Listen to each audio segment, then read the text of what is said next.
Friends, and welcome back to my channel Answer Sir Lecture. So today I am going to start the chapter number 5 of your class 10th math book, and the name of the chapter is Arithmetic Progression.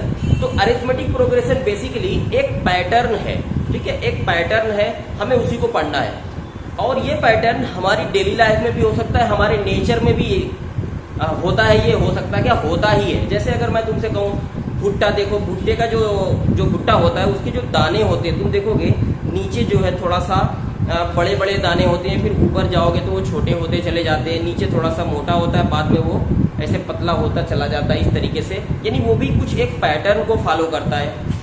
मेरे सामने एक नीम का यहाँ पे पेड़ दिख रहा है, नीम का पेड़ दिख रहा है, उसमें तुम देखोगे कि जो उसमें मिसवाक होती है, मिसवाक की जो पत्तियां साइड में लगी होती है वो भी एक पैटर्न पे फॉलो करती है ना, एक पैटर्न उसमें भी होता है। तो इस तरीके से हमारी डेली लाइफ में भी, हमारे नेचर में भी बहुत सारी चीजें एक पैटर्न को फॉलो करती हैं, उसी को हम यहाँ पे पढ़ेंगे, ठीक है। इवन तुम्हारे मम्मी पापा की सैलरी भी एक पैटर्न को फॉलो करती है। कभी बिजनेस में फायदा हो जाता है, ग्रोथ रेट बहुत हाई होता है, कभी नुकसान भी हो सकता है। मैं तो यही दुआ करूंगा तुम्हारे मम्मी पापा की सैलरी हर साल क्या हर महीने बढ़ती रहे, और साथ साथ तुम्हारी पॉकेट मनी भी है ना हर महीने बढ़ती रहे, ठीक है। ये मम्मी पापा की सैलरी बढ़ेगी तभी तो तुम्हारी पॉकेट मनी बढ़ेगी।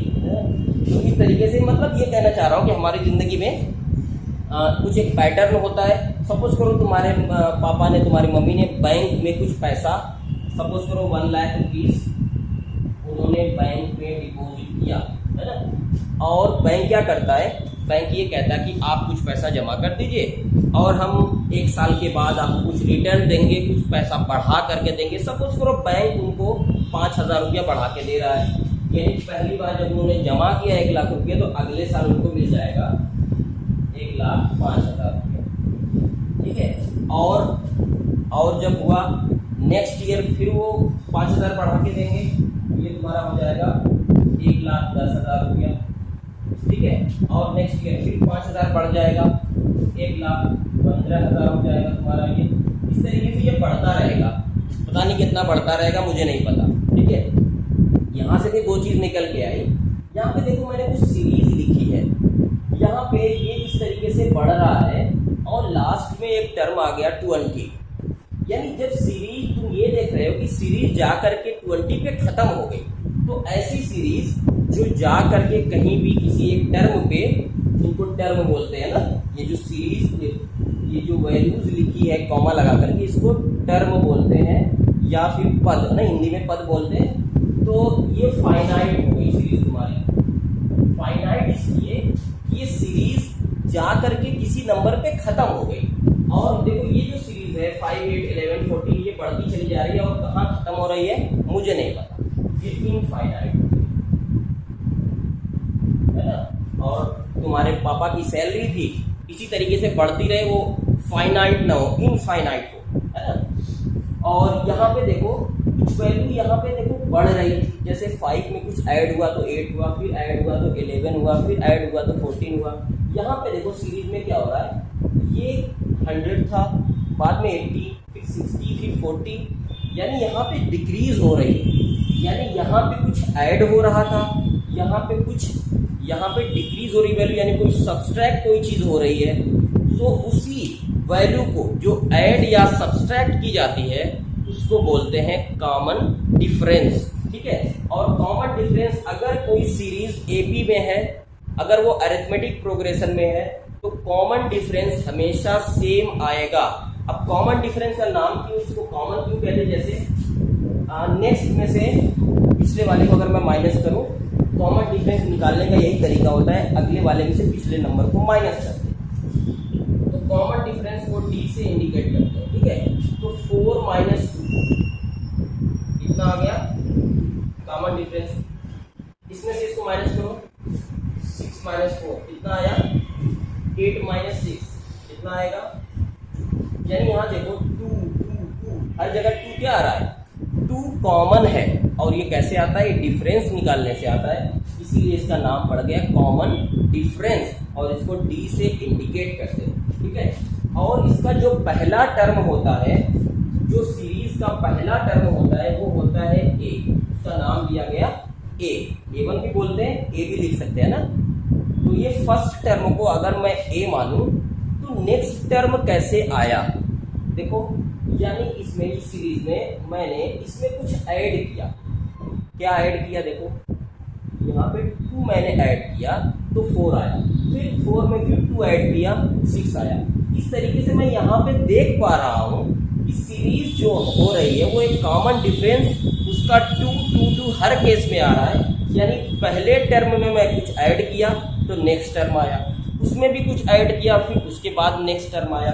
इस तरीके से ये जो तुम्हारा पहला टर्म आ रहा है उसको हम ए बोलते हैं। ए में तुमने क्या ऐड किया, देखो कॉमन डिफरेंस यहाँ से कितना आ रहा है, 4 माइनस 2, 6 माइनस 4 2। तो पहले टर्म में तुम क्या ऐड कर रहे हो, कॉमन डिफरेंस को ऐड कर रहे हो, तो नेक्स्ट टर्म आ रहा है। तो पहला टर्म ये तुम्हारा ए होगा। दूसरा टर्म कैसे आया, तुमने पहले वाले यानी फर्स्ट टर्म में तुमने कॉमन डिफरेंस को ऐड किया यानी ए प्लस बी, ठीक। तीसरा जो टर्म है उसको तुमने कैसे लिखा, कैसे लिख सकते हो उसको, देखो यहाँ पे ए में तुमने डी ऐड किया और हुआ, उसके बाद इसमें भी तुमने फिर कॉमन डिफरेंस को ऐड किया, यानी इसको मैं लिख सकता हूँ देखो ए और डी मिलकर 2,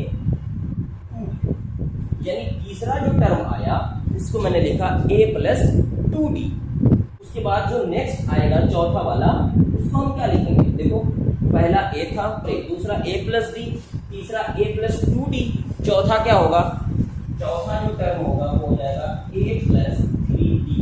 यानी जिस टर्म को हम निकाल रहे हैं उससे एक d कम होगा। पांचवा टर्म क्या हो जाएगा a प्लस 5d, 10वां टर्म क्या हो जाएगा a प्लस 9d। यानी जिस टर्म को हम निकाल रहे हैं उसमें से एक माइनस कर देंगे। उसी तरीके से अगर मैं तुमसे बात करूं कि चलो an या tn जिसको बोलते हैं, tn और an कुछ भी कर सकते हैं, कोई इसमें फाउंडेशन नहीं कि हम क्या लिखें, an tn कुछ भी लिखें।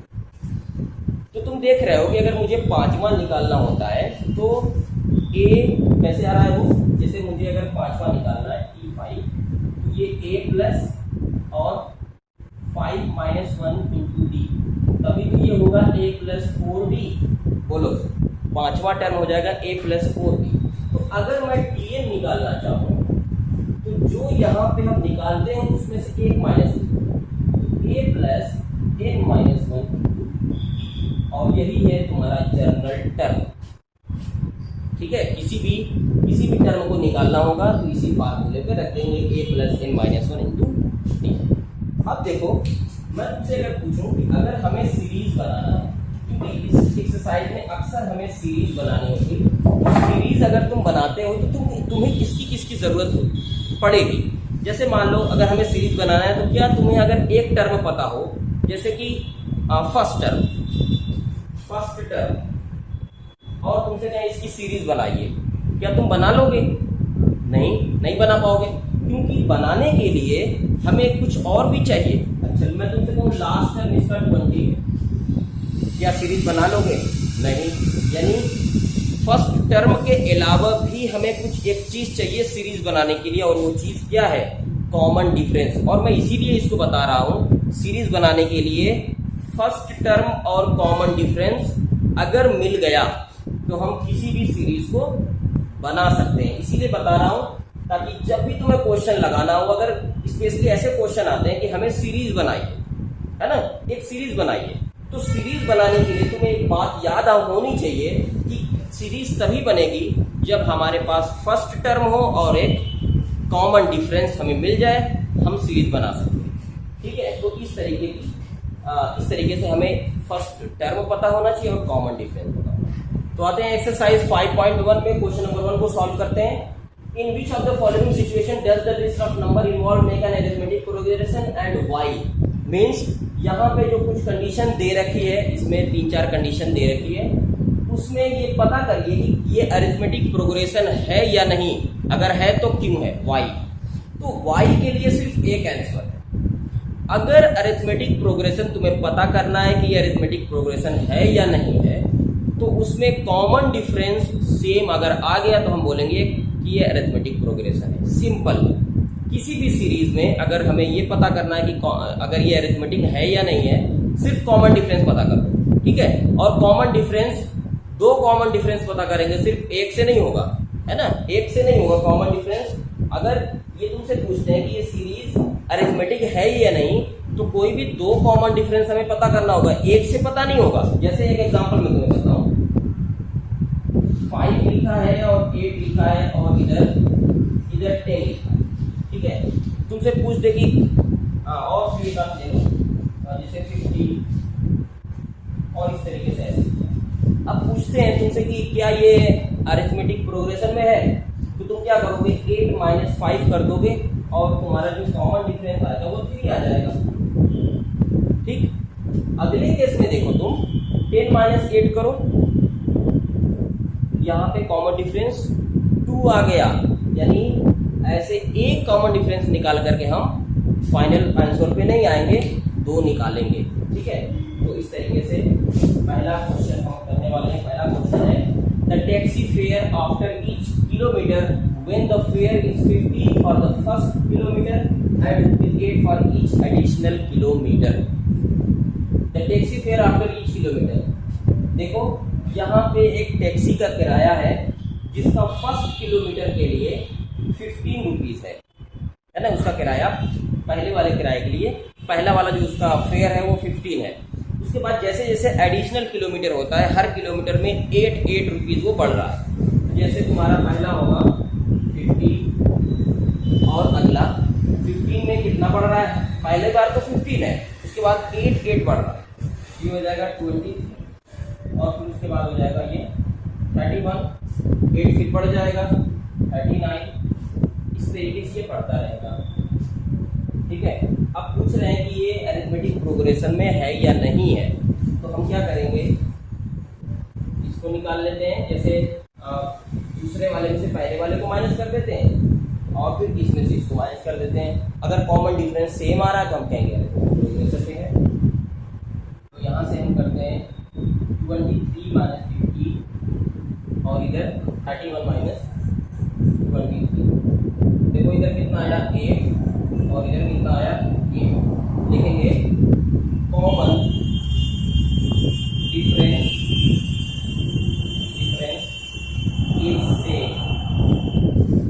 is same, that is 8. So this situation is a arithmetic progression, ठीक है। ये तुम्हारा पहला वाला क्वेश्चन। इसका सेकंड पार्ट है, the amount of air present in a cylinder when a vacuum pump remove 1/4 of the air remaining in the cylinder at a time। बोल रहे हैं कि अगर एक सिलेंडर में कुछ एयर है और एक वैक्यूम पंप उससे हर बार 1/4 निकाल लेता है, ठीक है। तो इस तरीके से क्या वो अरिथमेटिक प्रोग्रेशन में होगी, चेक कर लें। तो हमारे पास पहली बार कितनी एयर है वो हमें पता नहीं, ठीक है। तो हम मान लेंगे let air in a cylinder is x। हमने मान लिया कि चलो x अमाउंट में उसमें एयर है। अब नेक्स्ट केस में क्या होता है कि हर बार जो वैक्यूम पंप है उससे 1/4 निकाल लेता है। अब ये बताओ, जब x है, सपोज करो इसमें इतनी एयर है, वैक्यूम पंप इसमें से निकाल लिया, तो इसमें अब क्या बची, कम हो गई ना बेटा, ठीक है। अब कितनी कम हुई, फिर अगली बार जब 1/4 निकालेंगे तो फिर कितना कम होगी, फिर अगली बार निकालेंगे तो फिर कुछ वैल्यू बचेगी, फिर वो अरिथमेटिक प्रोग्रेशन में है या नहीं है हमें पता नहीं। तो मैं मान लिया कि x है, पहली बार जो तुम्हारी अमाउंट है वो x है। अब नेक्स्ट केस में क्या होगा, इसमें से 1/4 निकल जाएगा। तो देखो अगले केस में क्या होगा, ये तो तुम्हारा पहला टर्म है, अगली बार में x माइनस क्या होगा, x का 1/4 निकल जाएगा, यानी 1/4 ऑफ x, इसकी जो वैल्यू होगी ये हो जाएगा, इसको ऐसे लिख सकते हैं x माइनस x/4। इसको अगर सॉल्व करेंगे तो 4x माइनस x, यानी वैल्यू हो जाएगी 3x/4, ठीक है। ये दूसरा वाला टर्म आया, ठीक है, ये दूसरा टर्म आया, ये पहला टर्म होगा। उसके बाद इसको लिख लिया जाएगा सिस्टमेटिक तरीके से। उसके बाद जो तीसरा वाला केस होगा वो अब इसमें से 1/4 निकल जाएगा। देखो पहले इतना था, इसमें से 1/4 निकल गया तो इतना बचा। अब ये अमाउंट है, इसमें से 1/4 निकल जाएगा तो ये हो जाएगा तुम्हारा 3x/4 तो पहले से है, माइनस हो जाएगा 1/4 ऑफ 3x/4, ठीक है। और उसको फर्दर सॉल्व करते हैं अगर तो 3x/4 माइनस हो जाएगा ये 3x/16 और फर्दर इसको सॉल्व करो, ठीक है। और फर्दर सॉल्व करेंगे तो ये हो जाएगा तुम्हारा 12x/16 माइनस 3x/16, तुम्हारी वैल्यू आ जाएगी 9x/16, ठीक है। इसकी जो वैल्यू आ गई वो 9x/16, ठीक है। तो हमारे पास इस तरीके से सीरीज आ गई x और 3x/4 और नेक्स्ट आ गई 9x/16। इस तरीके से ये सीरीज है। अब हमें ये पता करना है कि अरिथमेटिक प्रोग्रेशन में है तो कॉमन डिफरेंस निकाल लो, यानी इसमें से जो हम इसको माइनस करेंगे और इसमें से इसको माइनस करेंगे, दोनों केसेस सेम आने चाहिए, ठीक। तो यहाँ तुम्हारा हो जाएगा, मैं यहाँ सॉल्व कर रहा हूँ, इसको तुम लोग नीचे लिखना सिस्टमेटिक तरीके से। तो ये हो जाएगा नेक्स्ट वाले में से पिछले को माइनस करते हैं तो ये हो जाएगा 3x/4 माइनस x, ये दोनों बराबर आने चाहिए 9x/16 माइनस 3x/4। अब देखो इसमें से अगर हम इसको सॉल्व करें ये होगा 4x 3x माइनस 4x/4 और ये तुम्हारा हो जाएगा 9x/16 और ये माइनस 12x/4। तो माइनस करेंगे अगर माइनस x/4 और इधर माइनस 3x/4, ठीक है ना। क्या ये सेम है? क्या माइनस x/4 और माइनस 3x/16 क्या ये सेम है? नहीं, ये बिल्कुल भी सेम नहीं है, यानी ये ए बी में नहीं कहलाएगी। देखो यहाँ पे ये दोनों सेम नहीं आए थे ना, इज नॉट इक्वल टू, मैंने यहाँ पे सिंबल लगा दिया है, जगह कम पड़ रही थी, इज नॉट इक्वल टू, ये दोनों सेम नहीं। अब उसके बाद the cost of digging a well after every metre of digging when it cost ₹150 for the first metre and rises by ₹50 for each subsequent metre. एक कुएं को खोद रहे हैं और पहले मीटर के लिए 150 चार्ज लगता है, तो पहले मीटर के लिए 150 चार्ज है। नेक्स्ट वाले में हर मीटर के साथ साथ 50 रुपये एक्स्ट्रा हो रहा है, तो ये अगली बार में 200 हो जाएगा, फिर नेक्स्ट बार में 250 हो जाएगा, नेक्स्ट बार में फिर 300 हो रहा है, क्योंकि हर बार 50 इसमें इंक्लूड हो रहा है। पहले 150 फिर 200, इस तरीके से ये बढ़ता चला है। क्या ये सीरीज ए बी में है, हमें ये देखना है। तो यहाँ पे तुम देखो कॉमन डिफरेंस, ये यहाँ से इसको घटाओ 200 माइनस 150, 200 माइनस 150, ये तुम्हारा आ जाएगा 50, ठीक है। इसमें से भी इसको माइनस करके देखते हैं, तो 250 माइनस 200, फिर से 50 कॉमन डिफरेंस आ रहा है, यानी दोनों केस में 50 ही कॉमन डिफरेंस आ रहा है, मीन्स ये अरिथमेटिक प्रोग्रेशन में है। जैसे इस केस में जगह कम थी तो मैंने दोनों को एक साथ लिख दिया, है ना। तुम यहाँ भी इसमें भी कर सकते हो सेम इसी तरीके से, यानी इसमें से इसको माइनस करोगे, जो वैल्यू आएगी उसको कहीं नोट करोगे, फिर इसमें से इसको माइनस करोगे, फिर जो वैल्यू आएगी उसको नोट करोगे, फिर देखोगे कि अगर दोनों सेम नहीं है तो अरिथमेटिक प्रोग्रेशन नहीं होगा। यहाँ पे मैंने इसमें से इसको माइनस किया, फिर नेक्स्ट केस में इसमें से इसको माइनस कर दिया, इसमें से भी इसको करके देखो तो फिर से 50 ही आएगा, यानी ये अरिथमेटिक प्रोग्रेशन में है। इसका लास्ट पार्ट है, देखो the amount of money in the account every year when ₹10,000 is deposited at compound interest at 8% per annum. देखो एक तो डायरेक्ट मैं कह सकता हूँ कि अगर कभी भी कंपाउंड इंटरेस्ट लगता है ना तो उसमें कॉमन डिफरेंस सेम नहीं आएगा, लेकिन क्योंकि हम ऐसे डायरेक्ट नहीं लिख सकते, इसको हमें लगाना होगा, ठीक है। तो पहले इसका सोल्यूशन जब हम करेंगे तो पहली बार इसने जो अमाउंट जमा किया वो बैंक में वो 10,000 है, ठीक है। उसके बाद पहला टर्म इसको जो जमा किया वो 10,000 है। उसके बाद क्या हो रहा है, 10,000 पे उसको 8% कंपाउंड इंटरेस्ट लग रहा है। तो कंपाउंड इंटरेस्ट जब लगता है ना, तो पहली बार हम ये देखेंगे कि पहली बार जमा करने के बाद उसका अमाउंट कितना होगा। तो देखो 10,000 उसने जमा किया, 10,000 का उसको कितना परसेंटेज मिलेगा, 8%, यानी 10,000 इंटू 8/100। क्योंकि इंटरेस्ट मिल रहा है यानी पैसा बढ़ेगा उसका। तो यहाँ से देखो इसको सॉल्व करेंगे, 2 0 2 0 कैंसिल हो जाएंगे और तुम्हारे पास आ जाएगा 10800, ठीक है। यानी दूसरी बार में जो उसको अमाउंट मिलने वाला है वो इतना मिलेगा। यानी ऐसे कर सकते हैं हम, पहला दूसरा जो बनेगा वो 10,000 रुपीज़ था और 10,000 का उसको 8% इंटरेस्ट मिल गया, यानी ये हो जाएगा तुम्हारा 10800। अगले केस में जो होगा, अब जो उसको इंटरेस्ट मिलेगा, देखो पहले इस पे मिला था तो इतना हुआ, अब उसको 8% इस पे मिलेगा, इस पे, तो ये हो जाएगा 10800 इंटू प्लस होगा ना, पैसा बढ़ रहा है, तो 1800 इंटू 8/100, 2 0 2 0 कैंसिल, ये आ जाएगा 10800। इसको मल्टीप्लाई करेंगे तो 8 8 + 64, कैरी आया 6, 8 0 0 0 6 6, 8 1 8। इसको ऐड करो तो ये तुम्हारा हो जाएगा, देखो 10800 8 64 को ऐड करेंगे तो 4 6 6 1, ये तुम्हारा हो गया 11664, ठीक है। अब देखो जो तुम्हारी सीरीज आई है वो सीरीज ऐसे आई है, 10,000 पहले था, अगली बार में हुआ 10800, फिर अगली बार में हुआ 11664 और इस तरीके से ये सीरीज आगे जा रही है, ठीक है।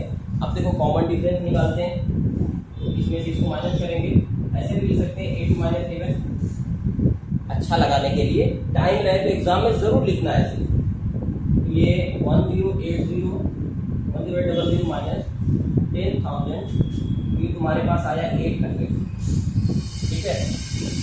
एक और निकालते हैं, ठीक है, यहाँ निकाल दो, इसमें से इसको माइनस कर दो, 664 माइनस 10800, इसको माइनस करके देखते हैं, 4 ये रह जाएगा, ये 6 रह जाएगा, ये 16, ये 8 रह गया, 864। पहली बार 800 रुपीज आ रहा है, अगली बार 864 आ रहा है, कॉमन डिफरेंस सेम नहीं है, तो हम लिख सकते हैं नो। क्यों नहीं है? Because common difference is not equal. So this is all about the question number 1 and इसी के साथ साथ this is your answer Nazir sir, saying you all goodbye, take care and God bless you and we will meet in next video and take care and bye bye. और हमारे channel को subscribe करें और दोस्तों के साथ share